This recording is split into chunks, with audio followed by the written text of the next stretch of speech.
I think that the most spectacular thing about that is that Norton was obviously an elite level heavyweight at the time, had split 2 decision fights with Ali right before this, and was the #1 contender.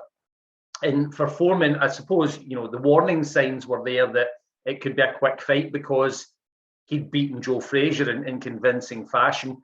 But given, you know, the way Ken Norton was made, how physically imposing he was, like, just, you know, he looked like he was carved out of granite, Ken Norton. To go in there and you know, he was obviously, he looked ready for the fight, looked in immaculate condition as always, and he just got absolutely, like you say, obliterated. You know, that I think the first round, pretty competitive, but really, you know, George is just having a look at him there. He's not looking to let anything go. As soon as he opened up, the fight was over. But the running narrative around Ken Norton was that he could give boxers like Ali and Larry Holmes all the trouble in the world. But against punchers, you know, he didn't have the movement to get out of the way, always seemed to be in the firing line.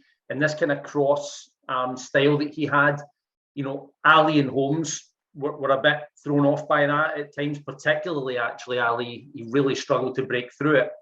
But I spoke to George Foreman about it, and he just essentially said that he punched his way through that defence, and you know, once he did that, Norton was there for the taking. And yeah, it's one of arguably the best performance of his career, George Foreman's, I think. The Pod Matrix.